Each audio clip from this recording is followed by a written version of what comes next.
you say he's a bum. And the other players on the team might not think he's good. He's a bum. I'm saying he's a bum. I ain't saying he's a bum, and he's not. No, I understand. I'm telling you, you don't run 5.140 and talking about you good, and you don't have no grades like that. And but I'm gonna tell you, so after this 9th grade year, we go to work. Okay. Nick Saban rubbed Ted on the head. I took him down to LSU. He said, "You're a nice little boy." Yeah, I said, "Never let nobody rub you." Oh, that's a nice way of saying you ain't nothing. That's what he told him, and rubbed his head. Wow. So we went to work. First of all, this before we started inclusion at Glenville. Okay. He was sitting in the classes. He had tutor. They had pull-out sessions. They did it all. You understand? And football, we went to training because he had the mindset. He had the desire. Just didn't have the athletic ability to go with it. So who was on that team with him when he coming out? Is that your? Dante Whitner's, Detroit Smith. That's that team. Yeah, Okay. Yeah. You know what I'm saying? All right.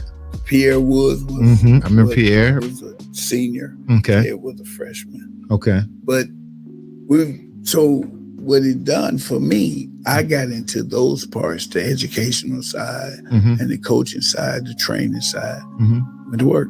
You know what I'm saying? So I never really coached Ted. I let other people coach him. I just fill in here and there. Okay. You understand? See, people really think that, I beat him down. No, I didn't talk about sports. When we got in the car, we drove. I might give him a little this and that. You know what I'm saying? But I coached him in a different way all the way through the NFL. You know what I'm saying? But the key to it, when you got an educational system, and that's where I'm trying to get to about the school and all that, and a kid that was not gifted like that, and all these different things, you can become great. So now you take a kid that was a bum, and I say it like that because he was not good. Ted ended up in the top 10 of his class. He ended up the number 1 player in the entire country in track and field, number 1 player in the entire country in football. From that, all based on the system. That's reading so many children. So it made me know that I need a school because the kids are not getting the proper understanding and not getting the right education. No. An average kid going through what you went through, either parents would have gave up or the kid would have gave up himself. Absolutely. And said, I'm not going to another school. Right. And if they did force them to go to another school, they done checked out. Right. They're not even there. And so that it takes all that. And I'm going to tell you how God works.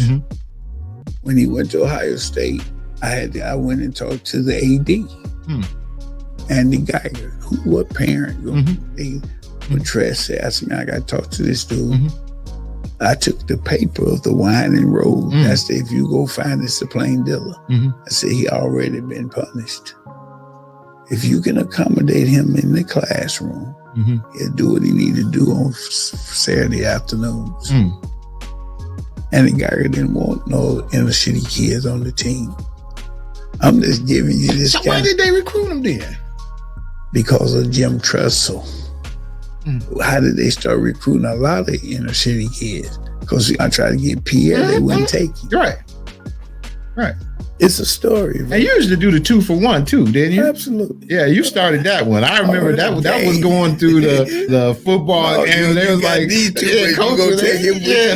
it was like, you go to Glenville, you taking 3 or 4 of these kids with you. So let me show you how this thing goes. You know, when you have the right system, that's how God bless you. But let me show you what God did. You remember, the corner of Lakeview and St. Clair. It used to be a big billboard there. On that corner, that big corner.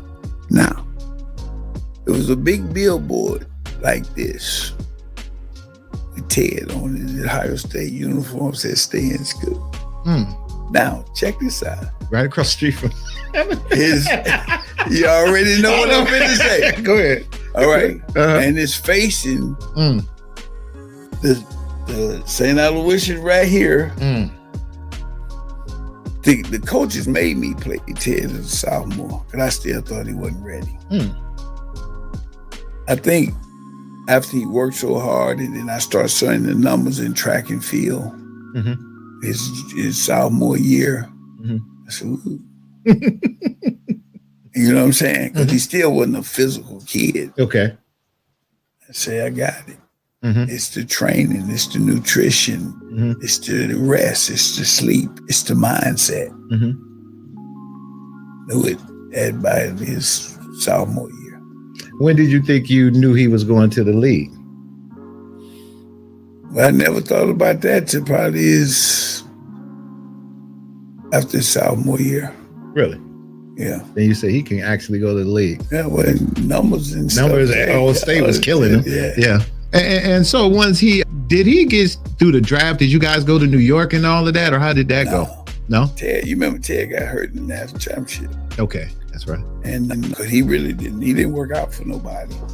Because he had that Liz Frankie hurt in that his foot. And your relationships come in. Don't be listening to just gotta work it.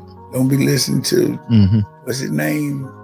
The guy to be telling you who's gonna get drafted. I'm back. They done changed now. No, he's still there. He's still there? What's the guy's name that to be on the radio? You hear him with this guy gonna go this round. I can't think of his name right now. But all them guys called me. The mock draft guy. Let me check. Yeah, check it out. Dig it up for it, Latif. I know who it is. Anyway, I knew where Ted was going. Telling people that I knew he was going to Miami. First pick, first round, 9th pick. We didn't work out for nobody. We having meetings and stuff like that. So this was one of my questions for you about Ted. Is as a father, coach, and everything, and he got hurt before the league, right before you got to get there. How was that? As you're not coach, you got to be father, you got to be all of that to him in that moments, because everything is coming. Now I'm hurt, and this could be it. How did y'all get through that, man? It was easy because, like I said, it's a business, and it's a lot of conversation. It's a lot of recruiting. You go through the combine, you didn't have to work. You have meetings with different teams based on. Did he do the combine? Yeah, but he didn't work. He was there doing the interviews. He just went and did the interviews. Yeah. Wow. Now, was it Mel Kiper Jr.? Mel Kiper. You don't know nothing. Good old Mel. He's a snooper. And them people, I remember Mel calling me, and agents, they got a game, bro. Really? Oh, yeah, man. So Mel Kiper, that's like they had that boy, the quarterback going to Miami, and everybody went nuts. They saw Ted. Same thing with Dante Whitner. I knew where they was going. You know what I'm saying? So Marshawn Lattimore, I knew where he was going. Marshawn Lattimore, father and I grew up together. He grew up on Kempton with us. Absolutely. And his father was not a great athlete growing up, because we played football.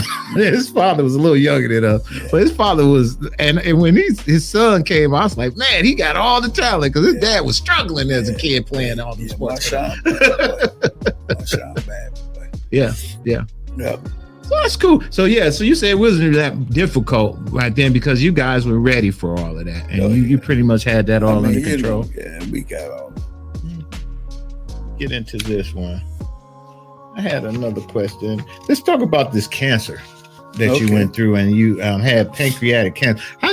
When you find out, and how did that affect? I know when it happened that everybody in the city was really praying for you, and that went around a lot.